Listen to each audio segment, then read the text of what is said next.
하나님 아버지의 말씀 같이 읽고 말씀 나눕니다. 말씀은 마태복음 18장 1절부터 4절까지의 말씀입니다. 마태복음 18장 1절부터 4절의 말씀, 짧기 때문에 저희가 합독하도록 하겠습니다. 마태복음 18장 1절부터 4절입니다. 같이 읽습니다. 시작. 그때 제자들이 예수께 나와 이르되 천국에서는 누가 크니이까? 예수께서 한 어린아이를 불러 그들 가운데 세우시고 이르시되 진실로 너희에게 이르노니 너희가 돌이켜 어린아이들과 같이 되지 아니하면 결단코 천국에 들어가지 못하리라. 그러므로 누구든지 이 어린아이와 같이 자기를 낮추는 사람이 천국에서 큰 자니라. 아멘. 저희 교회 장로님 한 분이 귀를 뚫어주시는 분이 계세요. 귀를 뭘 어떻게 뚫으냐. 우리 여자분들 귀걸이하는 그 귀를 이렇게 기계를 갖고 계셔서 한 넉 달, 5달 됐나요? 전에 우리 열망하시는 우리 몇몇 권사님들 귀를 뚫어주신 적이 있습니다. 그런데 저는 뚫어보질 않아가지고 잘 모르겠어요. 그걸 왜 뚫라 하는 생각이 있지만 제 아내도 귀를 뚫은 걸 보면 이 귀 뚫는 게 굉장히 뭔가 여성들에게는 의미가 있는 것 같아요. 그래서 이제 귀걸이를 이렇게 우리 한 권사님이 오랫동안 하시려고 염증이 안 생기도록 잘 관리를 했는데 염증이 생기는 바람에 고름이 나고 한쪽이 막혔나 봐요. 그래서 그 이제 대화 중에 귀가 막혔다고 하는 바람에 우리가 함께 웃었던 적이 있어요. 여러 의미가 있잖아요. 귀가 막혔다. 귀가 뚫렸다. 어떻게 생각하면은 그냥 단순하게 생각하면은 귀에 여기 아래에 볼에다가 구멍을 뚫고 또 구멍이 막히고 한 그 정도 이야기이긴 하지만 저는 어제 이제 웃으면서도 가만히 앉아서 그런 생각을 했습니다.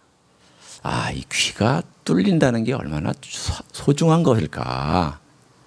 영적으로 또는 사람과 사람과의 대화 속에서 이 마음의 귀가 뚫리지 않아서 이 마음의 귀가 통하지 않아서 참 우리의 대화가 답답할 때가 참 많습니다. 나는 이런 식으로 막 얘기를 하는데 엉뚱하게 받아들이죠. 그리 크게 나는 상처를 주지 않으려고 했는데 상대방은 큰 상처로 받아들이기도 하고요. 또 나는 A라는 것을 의미했는데 상대방은 B라는 의미로 받아들이기도 하고. 이 참 어려운 일입니다. 요즘 저와 아내도 이제 말을 작게 하면 잘 못 알아들어요. 벌써부터. 그래가지고 서로 사오정 같은 얘기를 합니다. 그래서 우리가 얘기를 합니다. 왜 나이 들면 목소리가 높아지는 줄 알겠다. 왜 목소리가 높아지느냐. 그리고 못 듣고 조용하게 뭐라고 얘기를 하면 못 듣고는 엉뚱한 말을 하고 있는 거예요. 그러니까 또 상대방은 답답하니까 그 얘기가 아니고 하면서 이제 목소리가 좀 올라가죠. 자기도 모르게. 이게 다른 게 아니구나. 우리가 영적으로 살아가는 동안 얼마나 주님의 음성을 못 듣고 귀가 안 뚫려서 이렇게 살아가기가 쉬울까. 우리 주님은 얼마나 3년 공생애 동안 답답하셨을까. 뚫리지 않은 귀 때문에. 제자들을 3년 동안에 가르쳤지만 제자들 때문에 얼마나 주님 마음 답답하셨을까. 그럼에도 불구하고 그들을 버리지 아니하셨던 주님이 놀라울 따름입니다. 제가 늘 쓰는 말 중에 우리 여러분이 잘 아는 말, 서당계 3년이면 붕어를 퍼요. 식당계 3년이면 라면 끓일 줄 알아요. 교회 3년이면 예수님 말씀을 들어야죠. 들을 줄 알아야죠. 이게 안 들리는 거예요. 그러면 이 듣는다는 게 뭘까? 제가 오늘 그 이야기를 이 본문을 통해서 여러분과 함께 나누려고 합니다. 예수님의 생애가 이제 3년의 마지막에 와 있었습니다. 3년의 마지막이 돼서 주님께서 이제 하늘나라로 돌아가실 때가 가까이 왔다면 여러분 같으면 그 남은 시간 동안에 제자들을 데리고 뭘 하시겠습니까? 제일 중요한 엑기스를 전하겠죠. 여러분이 이제 딱 한 달만 살 것 같다라고 만약에 사형 선고를 받았다면 여러분 자녀에게, 여러분 주변 사람들에게, 그리고 여러분에게 빚진 사람이나 여러분의 마음 아프게 한 사람들에게 혹은 모든 사람들에게 용서해달라고 구할 거예요. 빚진 거에 대해서 갚으려고 할 거예요. 정상적인 사람이라면. 그리고 이 한 달 동안의 시간 동안에 가장 중요한 일들을, 의미 있는 일들을 하려고 할 거예요. 평상시 일도 하지만 의미 있게 살면서 잘 마감하려고 할 거예요. 주님 남은 시간 얼마 남지 않았습니다. 그래서 갈릴리 이 호수가 있어요. 네, 저를 보세요. 이게 갈릴리 호수예요. 여러분의 상상력을 동원하시는 겁니다. 갈릴리 호수가 이렇게 제 중만큼 동그랗게 있는데 주님께서 마지막 3년 동안 갈릴리의 동쪽과 서쪽을 오가시면서 사역을 하셨어요. 3년 대부분을 갈릴리 땅에서 보내셨어요. 그리고 나서는 이제 3년의 마지막에 주님께서 갑자기 저 북쪽의 두로와 시돈이라고 하는 지금의 레바논 지방으로 선교 여행을 떠나셨어요. 뜬금없이 떠나신 거예요. 그리고 돌아올 때 갈릴리 지역을 오시지 아니하고 가로질러서 데가볼리 지역의 이 갈릴리 호수의 동쪽으로 가셨어요. 여기도 이방 지역이에요. 그리고 다시 갈릴리로 오실 줄 알았더니 갈릴리 지역을 거쳐서 바로 헐몬산으로 올라가셔서 높은 2800m의 헐몬산에서 주님께서 기도하시다가 변화되셨어요. 갈릴리 사역을 하셨던 분이 갈릴리를 떠나서 주변을 맴돌고 있다가 그리고 이제 갈릴리 지역을 내려오셔서 유대 예루살렘으로 향하는 바로 그 즈음에 오늘 이 사건이 등장을 합니다. 그때는 언제인가? 사람들이 드디어 예수님을 떠나기 시작을 합니다. 왜 예수님을 떠나기 시작했을까요? 사람들은 열망했습니다. 메시아가 오면 무슨 변화가 금세라도 일어날 것 같았었는데 변화가 없습니다. 하나님의 나라가 뭔가 눈으로 보여져야 되는데 병자가 낫는 건 맞지만 정치 제도가 변하지 않습니다. 귀신이 나가는 건 맞지만 사회가 변하지 않습니다. 왕이 변하지 않습니다. 로마가 변하지 않습니다. 헤롯이 변하지 않습니다. 사람들이 생각합니다. 뭐 메시아가 이래. 메시아가 되면은 뭔가 화끈한 것들을 행해야지. 나라도 안 변하고 악은 그대로 있고 악한 놈들은 저렇게 잘 되고 선한 일을 하는 사람들은 오히려 핍박을 받는 이게 무슨 메시아가 와서 뭐가 변화가 있다라는 거야? 라고 하면서 예수님을 떠나기 시작을 했습니다. 이건 내가 원하는 이건 메시아가 아니야. 내가 원하는 메시아는 이런 메시아가 아니거든. 바로 이렇게 가장 많이 기적을 베풀었던 갈릴리의 사람들이 주님의 곁을 떠나자 주님께서 그 도시들을 향하여 이런 심판의 메시지를 전했습니다. 벳세다야, 가버나움아, 고라시나 너희들이 하늘 끝까지 높아지겠느냐? 지옥 아래까지 떨어지리라. 가장 많이 사랑했고 가장 많은 시간을 보냈고 가장 심혈을 기울였으며 가장 많은 기적과 가장 많은 말씀을 전했고 3년의 모든 에너지를 갈릴리 지역에 쏟았음에도 불구하고 그들이 주님을 떠나자 주님께서는 받아들이지 않는 그들의 태도에 대하여 심판을 명령하셨습니다. 주님께서 3년을 기다리셨기 때문입니다. 하나씩 둘씩 사람들이 떠납니다. 제자들 12명이 곁에 있습니다. 그 제자들에게 주님 가르칩니다. 내가 죽는다. 내가 예루살렘에 올라가면 십자가 진다. 내가 예루살렘에 올라가면 대제사장들과 서기관들에게 고난받고 이 길 걸어가야 된다. 제자들이 계속 들었습니다. 걸어가면서 들었습니다. 앉을 때 들었습니다. 가르치면서 그 말씀 들었습니다. 그 말씀을 받아들였을까요? 아니요. 귀가 뚫리질 않았어요. 마음의 귀가 뚫리질 않았어요. 그래서 어떻게 했는 줄 아십니까? 심지어는 베드로는 예수님 절대 그럴 수 없습니다. 메시아는 그렇게 해서는 안 됩니다.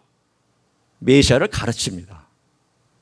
그리고는 그들이 예수님의 죽음에 대하여 묻기를 두려워했더라 라고 되어 있습니다. 무엇이 문제일까요? 오늘 주님께서 바로 그런 분위기 속에 있을 때에 그 사람들이 있는 가운데 어린아이 하나를 불렀습니다. 애야, 이리 오너라. 그랬더니 이 아이가 조로로니 주님 곁에 달려와서 곁에 섰습니다.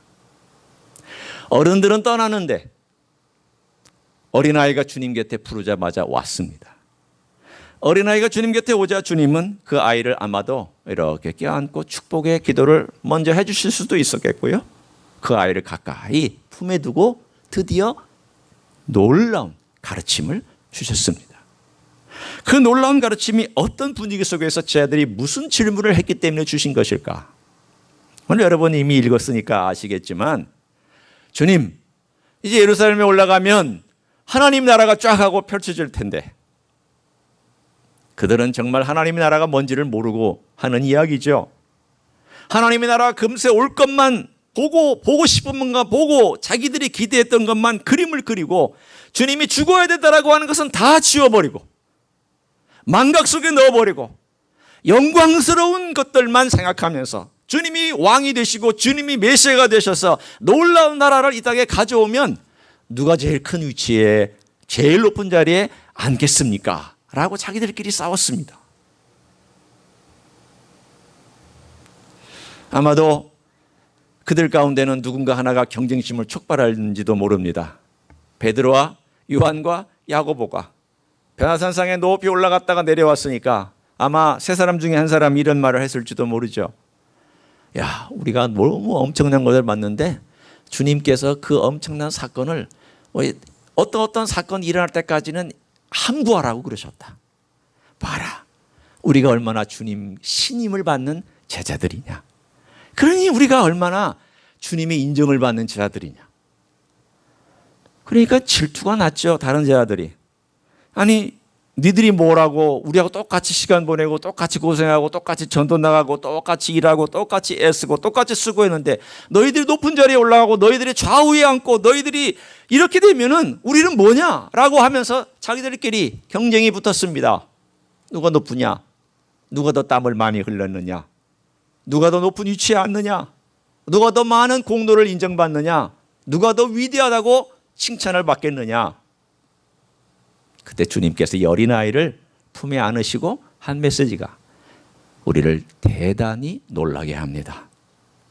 여러분이 이것을 그냥 쉽게 어린아이 이야기처럼 듣고 지나가는지 모르지만 제게는요 상당히 충격적으로 다가왔습니다. 잘 들어보세요. 주님이 하신 말씀이 이들에 대한 대답에 대하여 즉각 말씀하셨는지 아닌지.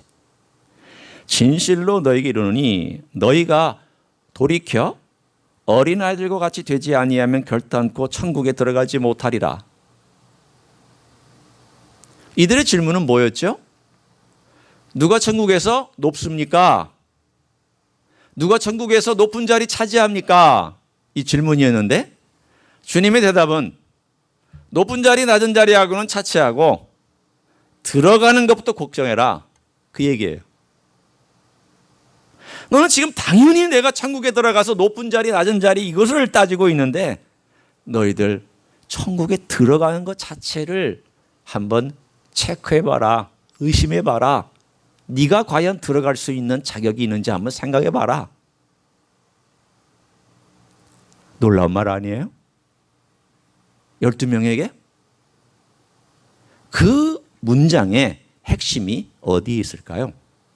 동사 하나에 있습니다. 여러분 다시 한번 여러분이 3절을 보십시오.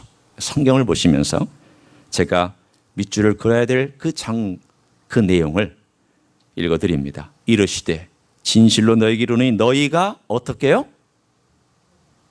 돌이켜 어린아이와 같이 되지 아니하면 예요. 돌이켜. 오늘 주님께서 말씀하시는 내용에 이 돌이킨다는 메시지가 뭘까요? 이 사람들의 관심이 어디에 있었느냐 하면 내가 무엇을 얻을까의 신앙의 중심을 갖고 있었어요. 내가 어떤 혜택을 얻을까? 내가 무엇을 주님으로부터 얻어낼 수 있을까? 내가 누릴 수 있는 축복이 뭘까? 여기에 초점을 맞추고 있을 때 주님께서 너희들은 내가 죽어야 된다는 그 메시지에 대하여 아직도 하나도 생각하지 않고 있구나.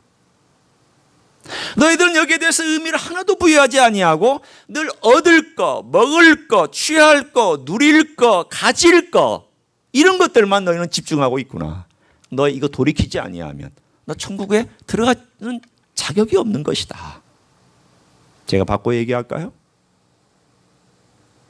주님께서 돌아가셔서 죽음이라는 과정을 거치고 고난과 어려움을 당하고 십자가를 지고 무덤에 들어가셔야 한다는 이 과정은 다 싹둑 잘라버리고 내가 주님으로부터 좋은 것을 취해야 된다고 하는, 그리고 주님께서부터 나는 좋은 축복만을 받아야 된다고 하는 이러한 것들을 성공과 업적과 공로와 내가 얼마나 인정받는 것과 이런 생각들을 너희들이 돌이키지 아니하면 너는 하나님 나라에 합당한 자가 아니다라는 거예요. 여러분, 우리의 삶에 내가 예수 그리스도의 메시지에 어떻게 귀를 기울이고 있는지를 한번 보세요. 내 관심이 어디에 있는지. 내가 이 땅에 살아가면서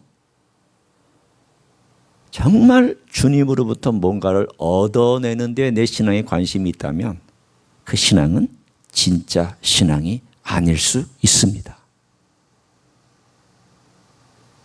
아닐 수 있습니다. 진짜 신앙은 얻어내는 게 아니에요. 진짜 신앙은 듣는 거예요. 뭘 듣느냐? 예수님의 권위 앞에서 예수님 말씀을 듣고, 그렇군요, 주님 맞습니다. 제가 옛날에는 제 마음대로 살았습니다. 이제는 주님 뜻대로 살기를 원합니다. 돌이키는 거예요. 과거에는 제가 원하는 욕심을 가지고 살았지만 이제는 그 욕심을 주님 십자가에 못 박고 제가 주님을 따라 살겠습니다. 수시로 돌이키는 거예요. 이 돌이킨다는 말 하나가 얼마나 중요한 메시지가 있는지 몰라요. 천국에 놓고 나는 게 중요한 게 아니에요. 먼저 착각하지 말고 우리가 생각해야 될 것은 과연 나는 주님의 사람이 맞을까? 이것부터 출발하셔야 돼요. 나는 과연 주님을 믿고 있는 사람일까? 믿는 사람은 주님의 말씀을 듣는 사람입니다. 듣는 사람은 귀가 열려서 주의 음성과 말씀을 받아들이는 사람입니다. 받아들인 사람은 그 받아들인 말씀이 이 안에서 역사하도록 되어 있고, 그 역사하는 것은 계속해서 주의 말씀을 따라가지 못할 때는 괴로움이 되고 주의 말씀을 따라갈 때는 즐거움이 됩니다. 여러분은 어떠세요? 만약에 이런 괴로움과 즐거움과 이런 나름의 순간순간의 결심이 없다면 나는 과연 하나님의 사람일까를 한번 생각해 볼 필요가 있어요. 그렇지만 제가 글 하나를 읽어드립니다. 이것은요, 제 아들이 어렸을 때 썼던 어버이날에 한국에 있었을 때 얘기예요. 이 아이가 지금 이제 25살인데 둘째 애가 오래전의 이야기죠. 그 어버이 주일, 어버이 때 이렇게 썼어요. 어머니께, 엄마라고 하던 애가 어머니께, 이거부터가 좀 익숙하지가 않아요. 엄마, 아들 김준영이에요. 철없이 굴던 제가 어엿한 2학년이 되었어요. 초등학교 2학년입니다. 중학교도 아니고.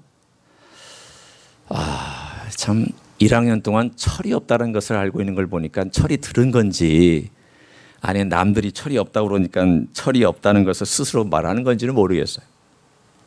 지금까지 저를 낳고 키워주신 은혜에 감사합니다. 앞으로 더욱 씩씩하게 열심히 공부하여 훌륭한 아들이 되겠습니다.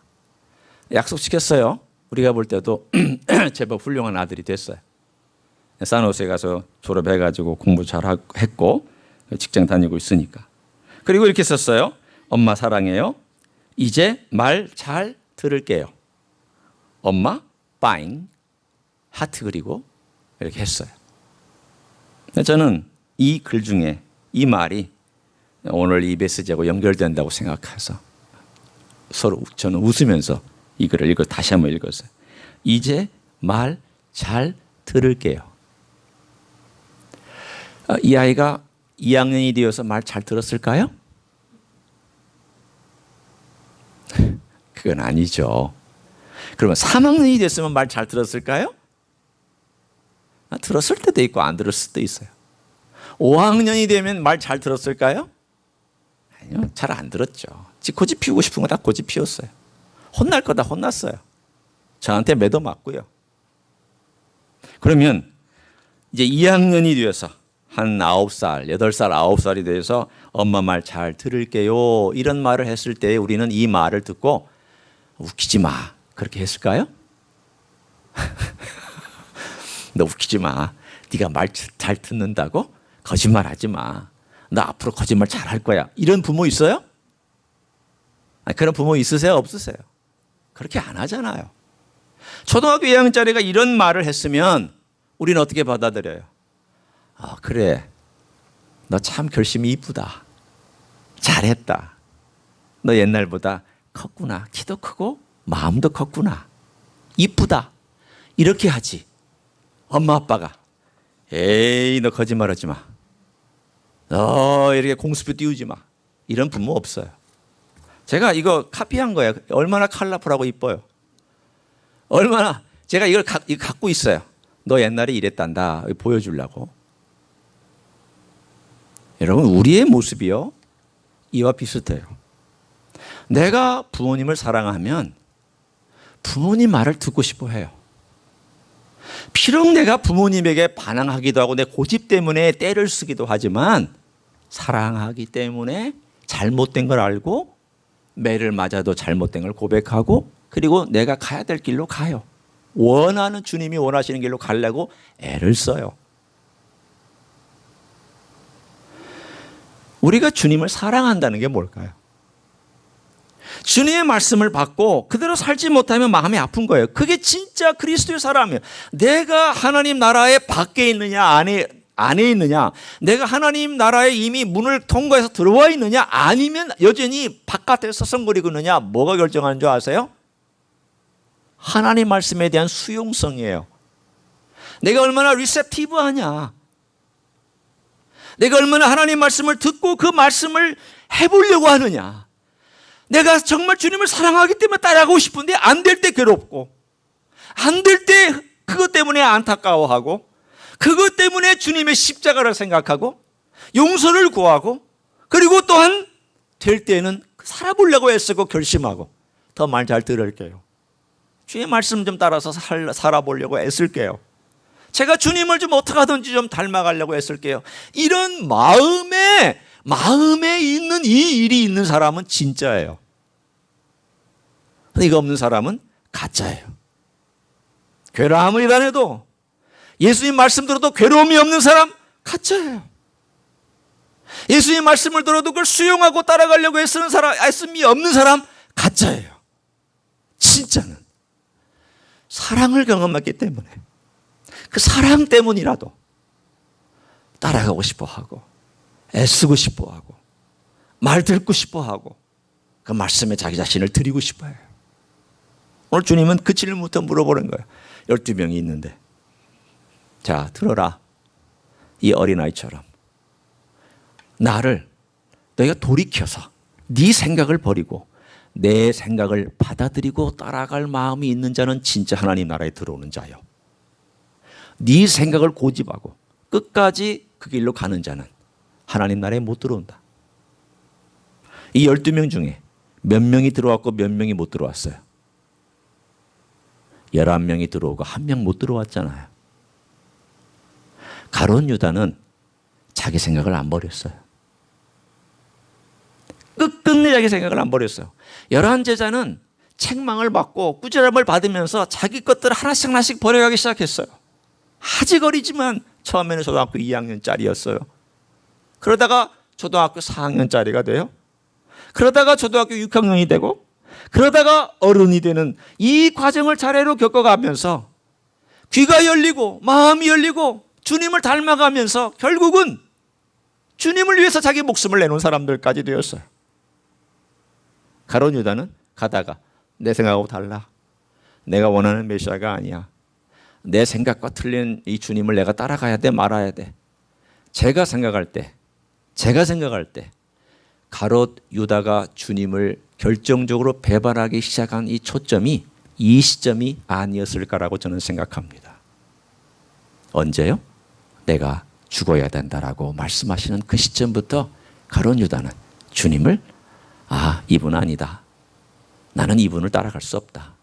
이분은 내가 원하는 메시아가 아니다. 라고 생각했고 결국 어린아이 같지 아니한 마음으로 주님을 뱉어냈어요. 여러분, 우리의 삶 속에서 리셉티브한 마음을 갖지 아니하면 리펄시브한 마음이 돼요. 중간 없습니다. 내가 주님의 말씀을 리셉티브한 수용하려는 마음이 없으면 자꾸 리펄시브해요. 뱉어내요. 튕겨내요. 예수의 말씀을 내가 어떻게 튕겨내고 있다면 이건 경고예요. 자기 스스로 하는 경고예요. 내가 뭔가 잘못되어 있구나. 왜 예수님 말씀을 튕겨내고 있지? 왜 예수님 말씀을 자꾸 이렇게 뱉어내고 있지? 왜 안 따라가고 자꾸 아니올시다라고 하고 있지? 내가 문제가 있는가 보다. 이렇게 하셔야 돼요. 그리고 나서 내가 주의 말씀을 받아들이고 살려고 애쓰는 사람이다 라고 여기시거든.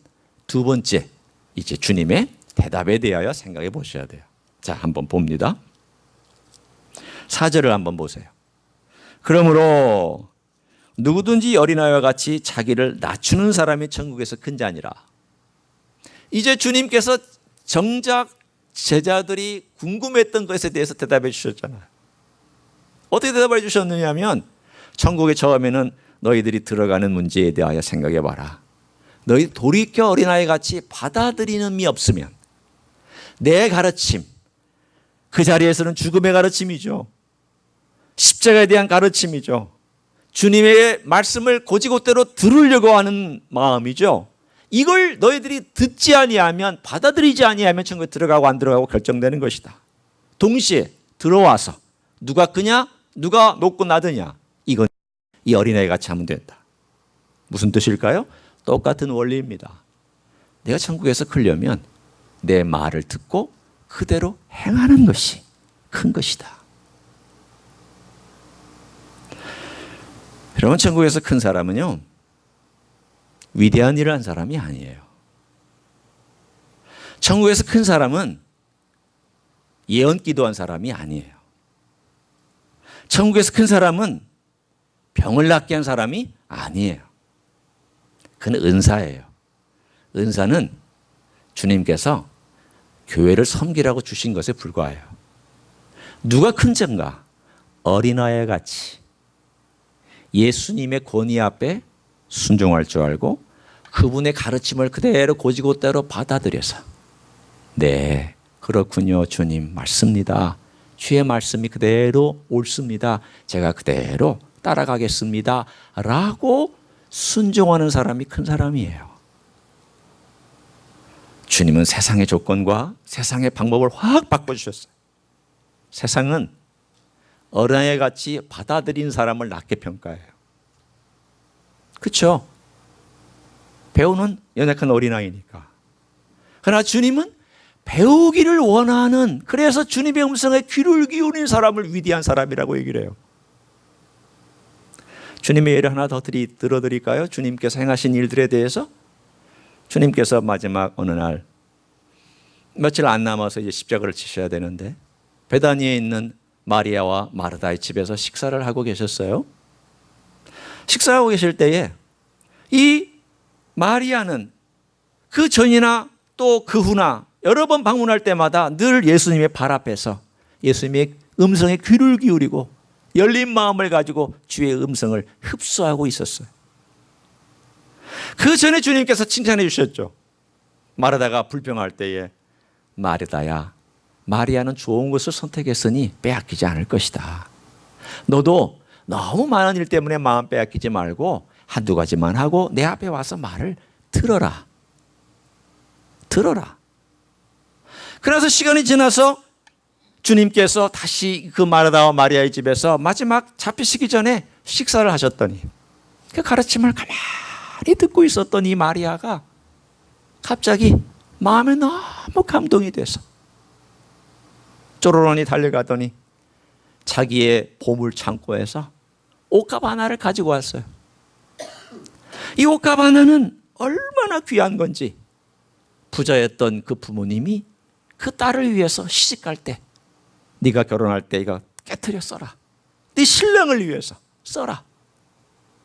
그 당시에 그 값어치는 6천만 원에서 1억 가는 정도의 값어치가 되었으니까 얼마나 소중한 향유인지 깨트리면 다 써야 되는 그런 향유를, 인도산 향유를 다 깨트렸어요. 우리는 여기에서 이 마리아가 하나님께 헌신하고 자기의 삶을 드렸다의 강조가 있지만 아니에요. 그것보다 먼저 강조가 되어야 될 게 있어요. 뭔지 아세요? 마리아가 예수님의 음성을 들었다라는 거예요. 어떤 음성을 들은 줄 아세요? 내가 죽는다. 얘들아, 마리아야 마르다야, 내가 곧 있으면 예루살렘에 가서 대제사장들과 서기관들에 붙잡혀 죽는다. 내가 고난당한다. 내가 인류를 위해서 이렇게 왔다.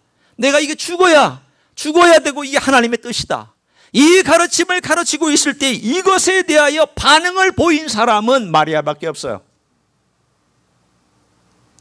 제자들은 여전히 그것 가지고 돈 장난하고 있었어요. 이거 얼마짜리인데 이거를 갖다가 저렇게 허비하고 있느냐. 이 귀한 것을 예수님께 쏟다니 이 얼마나 아까우냐. 얼마나 아까우냐. 가룟 유다를 중심으로 난리 났었어요. 그런데 마리아는 이게 소중한 게 아니에요. 뭐가 소중했어요? 예수님의 음성을 듣고 예수님께서 가시는 그 길이 너무 가슴이 아팠어요. 마리아가 예수님의 죽음의 의미를 많이 깨달았던 거 아니에요. 다 깨달았다는 것도 아니에요. 완전히 깨달았다는 것도 아니에요. 인류 중에 예수님의 죽음에 대해서 깨달은 사람, 그렇게 정확하게 깨달은 사람은 없어요. 그러나 예수님의 음성을 받아들였잖아요. 공감했잖아요. 알아서 공감하는 게 아니라 예수님의 음성이기 때문에 공감한 거예요. 예수님의 소리이기 때문에 공감한 거예요. 내가 이해해서 공감한 게 아니라 내가 신뢰하는 분이 나에게 말씀하시는데 예수님이 돌아가신다니 얼마나 마음이 아프냐. 내가 예수님 돌아가시 전에 해드릴 수 있는 최고의 선물이 뭘까? 내가 해드릴 수 있는 선물이 뭘까? 향유를 부어드리자. 그래서 예수님에게 향유를 부은 거예요. 깨트려서 부었어요. 부었더니 주님께서 그를 받으시고 마리아의 마음을 정확하게 읽어주셨어요. 제자들이 난리를 칠 때도 가만둬라. 복음이 가는 곳마다 이 이야기가 전해질 것이다. 이 이야기는 내 장사를, 이 일은 나의 장사를, 내 죽음을 준비한 것이다. 예수님은 공감했던 마리아의 마음을 그대로 받아서 그 메시지를 정확하게 사람들에게 전해주었던 거예요. 들었어요. 예수님의 음성을 들으셔야 돼요.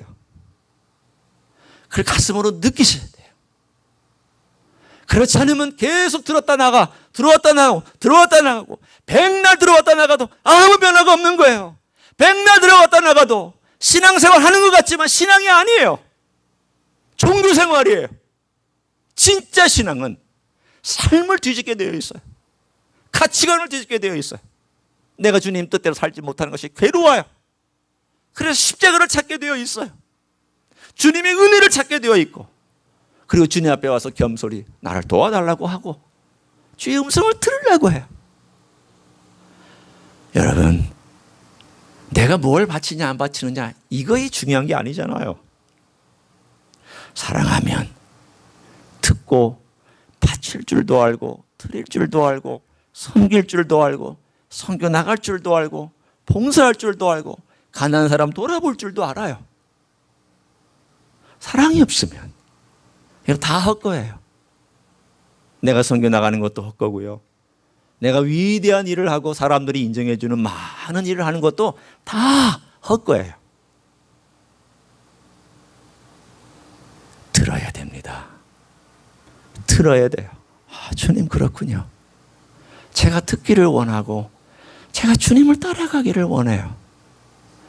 주님이 이쁘게 여기시는 사람, 주님의 존귀하게 여기는 사람은 주님 곁에 와서 주의 음성을 듣고 주님의 음성대로 그대로 살아보려고 하고, 그대로 살지 못할 때에는 괴로워하고 눈물 흘리고 또 될 때에는 감사하고 그것 때문에 즐거워할 줄 아는 그런 사람이 하나님의 나라에서 높은 인정을 받을 줄로 믿습니다. 다른 거 많이 하려고 하지 마시고요. 한두 가지라도 하시면서 귀를 기울이시는, 마음을 기울이시고 주님의 음성을 부지런히 듣는 여러분 되시기를 우리 주 예수 그리스도 이름으로 간절히 축원합니다. 기도하시겠습니다.